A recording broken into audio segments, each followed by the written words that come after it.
नमस्कार मित्रों, आपका स्वागत है आपके प्रिय YouTube चैनल पर। जय श्री देवराहा बाबा की।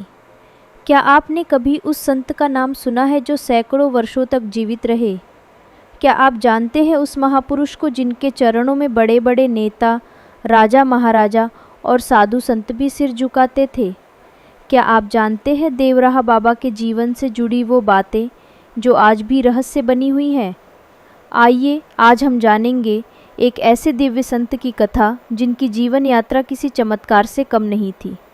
भारत की भूमि पर युगों युगों से संत और सिद्ध महापुरुषों ने जन्म लिया, पर क्या आपने कभी किसी ऐसे बाबा के बारे में सुना है जो 900 वर्ष तक जीवित रहे हों, जिन्हें अंग्रेजी राजा जॉर्ज पंचम ने भी प्रणाम किया हो और जिनके दर्शन के लिए भारत के प्रधानमंत्री भी पंक्तियों में खड़े रहे हों? चलिए आज ऐसे सिद्ध योगी, युग पुरुष और मेरे गुरु देवराहा बाबा से आपका परिचय करवाते हैं। यहाँ समय समय पर हमेशा से कोई न कोई देव किसी न किसी रूप में अवतार जरूर लेता है। ऐसे ही एक अवतार हुआ था देवरिया में। देवराहा बाबा एक ऐसा नाम जिनका जन्म कब हुआ कोई नहीं जानता। उत्तर प्रदेश के देवरिया जिले के पास गंडक नदी के किनारे एक साधारण मचान पर रहने वाले असाधारण योगी थे देवराहा बाबा। उनका जन्म कब हुआ कोई नहीं जानता। कई लोग मानते हैं कि वे जल से अवतरित हुए थे, माँ के गर्भ से नहीं। यहाँ तक कि उनकी सही उम्र का आकलन भी नहीं है। वो यूपी के देवरिया जिले के रहने वाले थे। मंगलवार 19 जून सन 1990 को योगिनी एकादशी के दिन अपना प्राण त्यागने वाले इस बाबा के जन्म के बारे में संशय है। कहा जाता है कि वो करीब 900 साल तक जिंदा थे। बाबा के संपूर्ण जीवन के बारे में अलग अलग मत है। कुछ लोग उनका जीवन 250 साल तो कुछ लोग 500 साल मानते हैं। भारत के उत्तर प्रदेश के देवरिया जनपद में एक योगी, सिद्ध महापुरुष एवं संत पुरुष थे देवराहा बाबा। डॉक्टर राजेंद्र प्रसाद, महामना मदन मोहन मालवीय, पुरुषोत्तम दास टंडन जैसी विभूतियों ने पूज्य देवराहा बाबा के समय समय पर दर्शन कर अपने को कृतार्थ अनुभव किया था। पूज्य महर्षि पातंजलि द्वारा प्रतिपादित अष्टांग योग में पारंगत थे। श्रद्धालुओं के कथनानुसार बाबा अपने पास आने वाले प्रत्येक व्यक्ति से बड़े प्रेम से मिलते थे और सबको कुछ न कुछ प्रसाद अवश्य देते थे। प्रसाद देने के लिए बाबा अपना हाथ ऐसे ही मचान के खाली भाग में रखते थे और उनके हाथ में फल, मेवे या कुछ अन्य खाद्य पदार्थ आ जाते थे, जबकि मचान पर ऐसी कोई भी वस्तु नहीं रहती थी। श्रद्धालुओं को कौतूहल होता था कि आखिर यह प्रसाद बाबा के हाथ में कहाँ से और कैसे आता है। जनश्रुति के मुताबिक वह खिचड़ी मुद्रा की वजह से आवागमन से कहीं भी कभी भी चले जाते थे। उनके आसपास उगने वाले बबूल के पेड़ों में कांटे नहीं होते थे। चारों तरफ सुंगध ही सुंगध होता था। लोगों में विश्वास है कि बाबा जल पर चलते भी थे और अपने किसी भी गंतव्य स्थान पर जाने के लिए उन्होंने कभी भी सवारी नहीं की और ना ही उन्हें कभी किसी सवारी से कहीं जाते हुए देखा गया। बाबा हर साल कुंभ के समय प्रयाग आते थे। मार्कंडेय सिंह के मुताबिक वह किसी महिला के गर्भ से नहीं बल्कि पानी से अवतरित हुए थे। यमुना के किनारे वृंदावन में वह 30 मिनट तक पानी में बिना सांस लिए रह सकते थे। उनको जानवरों की भाषा समझ में आती थी।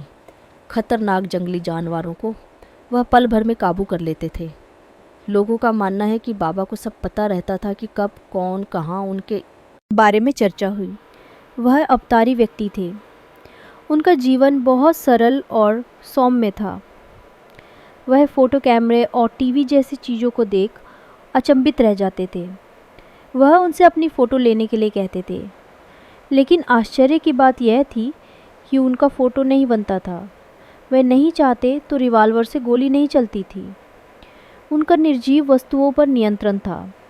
अपनी उम्र, कठिन तप और सिद्धियों के बारे में देवराहा बाबा ने कभी भी कोई चमत्कारिक दावा नहीं किया, लेकिन उनके इर्द गिर्द हर तरह के लोगों की भीड़ ऐसी भी रही जो हमेशा उनमें चमत्कार खोजते देखी गई।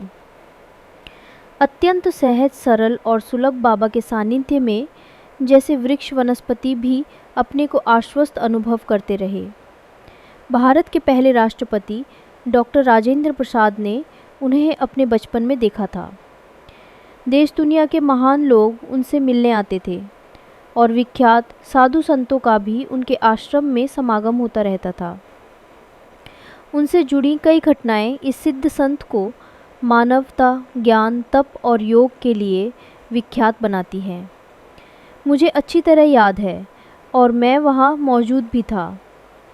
कोई 1987 की बात होगी, जून का ही महीना था। वृंदावन में यमुना पार देवराहा बाबा का डेरा जमा हुआ था। अधिकारियों में अफरा तफरी मची थी। प्रधानमंत्री राजीव गांधी को बाबा के दर्शन करने आना था। प्रधानमंत्री के आगमन और यात्रा के लिए इलाके की मार्किंग कर ली गई। आला अफसरों ने हेलीपैड बनाने के लिए वहां लगे एक बबूल के पेड़ की डाल काटने के निर्देश दिए।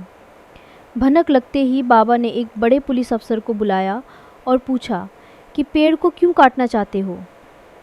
अफसर ने कहा, प्रधानमंत्री की सुरक्षा के लिए ज़रूरी है। बाबा बोले, तुम यहाँ अपने पीएम को लाओगे, उनकी प्रशंसा पाओगे। पीएम का नाम भी होगा कि वह साधु संतों के पास जाता है, लेकिन इसका दंड तो बेचारे पेड़ को भुगतना पड़ेगा। वह मुझसे इस बारे में पूछेगा तो मैं उसे क्या जवाब दूंगा? नहीं, यह पेड़ नहीं काटा जाएगा। अफसरों ने अपनी मजबूरी बताई कि यह दिल्ली से आए अफसरों का है, इसलिए इसे काटा ही जाएगा। और फिर पूरा पेड़ तो नहीं कटना है, इसकी एक टहनी ही काटी जानी है। मगर बाबा ज़रा भी राजी नहीं हुए। उन्होंने कहा कि यह पेड़ होगा तुम्हारी निगाह में, मेरा तो यह सबसे पुराना साथी है, दिन रात मुझसे बतियाता है, यह पेड़ नहीं कट सकता। इस घटनाक्रम से बाकी अफसरों की दुविधा बढ़ती जा रही थी। आखिर बाबा ने ही उन्हें तसल्ली दी और कहा कि घबरा मत, अब पीएम का कार्यक्रम टल जाएगा। तुम्हारे पीएम का कार्यक्रम मैं कैंसिल करा देता हूँ। आश्चर्य कि 2 घंटे बाद ही पीएम ऑफिस से रेडियोग्राम आ गया कि प्रोग्राम स्थगित हो गया है। कुछ हफ्तों बाद राजीव गांधी वहाँ आए, लेकिन पेड़ नहीं कटा। इसे क्या कहेंगे, चमत्कार या संयोग?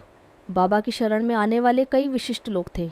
उनके भक्तों में जवाहरलाल नेहरू, लाल बहादुर शास्त्री, इंदिरा गांधी जैसे चर्चित नेताओं के नाम हैं। उनके पास लोग हठ योग सीखने भी जाते थे। सुपात्र देखकर वह हठ योग की 10 मुद्राएं सिखाते थे। योग विद्या पर उनका गहन ज्ञान था। ध्यान, योग, प्राणायाम, त्राटक समाधि आदि पर वह गूढ़ विवेचन करते थे। कई बड़े सिद्ध सम्मेलनों में उन्हें बुलाया जाता तो वह संबंधित विषयों पर अपनी प्रतिभा से सबको चकित कर देते। लोग यही सोचते कि इस बाबा ने इतना सब कब और कैसे जान लिया। ध्यान, प्राणायाम, समाधि की पद्धतियों के वह सिद्ध थे ही। धर्माचार्य, पंडित, तत्वज्ञानी, वेदांती उनसे कई तरह के संवाद करते थे। उन्होंने जीवन में लंबी लंबी साधनाएं की जन कल्याण के लिए। वृक्षों, वनस्पतियों के संरक्षण, पर्यावरण एवं वन्य जीवन के प्रति उनका अनुराग जाहिर था। देश में आपातकाल के बाद हुए चुनावों में जब इंदिरा गांधी हार गईं, तो वह भी देवरा बाबा से आशीर्वाद लेने गई। उन्होंने अपने हाथ के पंजे से उन्हें आशीर्वाद दिया। वहां से वापस आने के बाद इंदिरा ने कांग्रेस का चुनाव चिन्ह हाथ का पंजा निर्धारित कर दिया। इसके बाद 1980 में इंदिरा के नेतृत्व में भारतीय राष्ट्रीय कांग्रेस ने प्रचंड बहुमत प्राप्त किया और वह देश की प्रधानमंत्री बनी। वहीं ये भी मान्यता है कि इंदिरा गांधी आपातकाल के समय कांची कामकोटि पीठ के शंकराचार्य स्वामी चंद्रशेखरेंद्र सरस्वती से आशीर्वाद लेने गई थी। वहां उन्होंने अपना दाहिना हाथ उठाकर आशीर्वाद दिया और हाथ का पंजा पार्टी का चुनाव निशान बनाने को कहा। बाबा महान योगी और सिद्ध संत थे। उनके चमत्कार हजारों लोगों को झंकृत करते रहे। आशीर्वाद देने का उनका ढंग निराला था। मचान पर बैठे बैठे ही अपना पैर जिसके सिर पर रख दिया वो धन्य हो गया। पेड़ पौधे भी उनसे बात करते थे। उनके आश्रम में बबूल तो थे मगर कांटे विहीन। यही नहीं, ये खुशबू भी बिखेरते थे। उनके दर्शनों को प्रतिदिन विशाल जनसमूह उमड़ता था। बाबा भक्तों के मन की बात भी बिना बताए जान लेते थे। उन्होंने पूरा जीवन अन्न नहीं खाया, दूध व शहद पीकर जीवन गुजार दिया। श्रीफल का रस उन्हें बहुत पसंद था। देवरा बाबा को खेचरी मुद्रा पर सिद्धि थी, जिस कारण वे अपनी भूख और आयु पर नियंत्रण प्राप्त कर लेते थे। ख्याति इतनी कि जॉर्ज पंचम जब भारत आया तो अपने पूरे लाव लश्कर के साथ उनके दर्शन करने देवरिया जिले के दियारा इलाके में मैल गांव तक उनके आश्रम तक पहुंच गया। दरअसल इंग्लैंड से रवाना होते समय उसने अपने भाई से पूछा था कि क्या वास्तव में इंडिया के साधु संत महान होते हैं। प्रिंस फिलिप ने जवाब दिया, हाँ, कम से कम देवरा बाबा से ज़रूर मिलना। ये सन 1911 की बात है। जॉर्ज पंचम की ये यात्रा तब विश्व युद्ध के मंडरा रहे माहौल के चलते भारत के लोगों को बरतानिया हुकूमत के पक्ष में करने की थी। उससे हुई बातचीत बाबा ने अपने कुछ शिष्यों को बताई भी थी, लेकिन कोई भी उस बारे में बातचीत करने को आज भी तैयार नहीं। डॉक्टर राजेंद्र प्रसाद तब रहे होंगे कोई 2-3 साल के, जब अपने माता पिता के साथ वे बाबा के यहाँ गए थे। बाबा देखते ही बोल पड़े, यह बच्चा तो राजा बनेगा। बाद में राष्ट्रपति बनने के बाद उन्होंने बाबा को एक पत्र लिखकर कृतज्ञता प्रकट की और सन 54 के प्रयाग कुंभ में बाकायदा बाबा का सार्वजनिक पूजन भी किया। बाबा देवराहा 30 मिनट तक पानी में बिना सांस लिए रह सकते थे। उनको जानवरों की भाषा समझ में आती थी। खतरनाक जंगली जानवरों को वह पल भर में काबू कर लेते थे। उनके भक्त उन्हें दया का महासमुंदर बताते हैं और अपनी यह संपत्ति बाबा ने मुक्त हस्तज लुटाई। जो भी आया बाबा की भरपूर दया लेकर गया। वितरण में कोई विभेद नहीं। वर्षाजल की भांति बाबा का आशीर्वाद सब पर बरसा और खूब बरसा। मान्यता थी कि बाबा का आशीर्वाद हर मर्ज की दवाई है। कहा जाता है कि बाबा देखते ही समझ जाते थे कि सामने वाले का सवाल क्या है। दिव्य दृष्टि के साथ तेज नज़र, कड़क आवाज़, दिल खोलकर हंसना, खूब बतियाना बाबा की आदत थी। याददाश्त इतनी कि दशकों बाद भी मिले व्यक्ति को पहचान लेते और उसके दादा परदादा तक का नाम व इतिहास तक बता देते, किसी तेज कंप्यूटर की तरह। हाँ, बलिष्ठ कदकाठी भी थी, लेकिन देह त्यागने के समय तक वे कमर से आधा झुककर चलने लगे थे। उनका पूरा जीवन मचान में ही बीता। लकड़ी के 4 खंभों पर टिकी मचान ही उनका महल था, जहाँ नीचे से ही लोग उनके दर्शन करते थे। मील में वे साल में 8 महीना बिताते थे। कुछ दिन बनारस के रामनगर में गंगा के बीच, माघ में प्रयाग, फागुन में मथुरा के मठ के अलावा वे कुछ समय हिमालय में एकांतवास भी करते थे। खुद कभी कुछ नहीं खाया, लेकिन भक्त नगण जो कुछ भी लेकर पहुँचे उसे भक्तों पर ही बरसा दिया। उनका बताशा खाना हासिल करने के लिए सैकड़ों लोगों की भीड़ हर जगह जुटती थी। और फिर अचानक 11 जून 1990 को उन्होंने दर्शन देना बंद कर दिया। लगा जैसे कुछ अनहोनी होने वाली है। मौसम तक का मिजाज बदल गया। यमुना की लहरें तक बेचैन होने लगीं। मचान पर बाबा त्रिबंध सिद्धासन पर बैठे ही रहे। डॉक्टरों की टीम ने थर्मामीटर पर देखा कि पारा अंतिम सीमा को तोड़ निकलने पर आमादा है। 19 तारीख को मंगलवार के दिन योगिनी एकादशी थी। आकाश में काले बादल छा गए। तेज आंधियाँ तूफान ले आईं। यमुना जैसे समुंदर को मात करने पर उतावली थी। लहरों का उछाल बाबा की मचान तक पहुंचने लगा और इन्हीं सब के बीच शाम 4 बजे बाबा का शरीर स्पंदन रहित हो गया। देवराहा बाबा कोई साधारण संत नहीं थे। वे मानवता, दया, योग और प्रकृति के संरक्षक थे। उनका जीवन स्वयं एक ग्रंथ है जिसे पढ़ने के लिए श्रद्धा और ध्यान चाहिए। भारतवर्ष के महान संत, योगी और सिद्ध पुरुष देवराहा बाबा को कोटि कोटि नमन।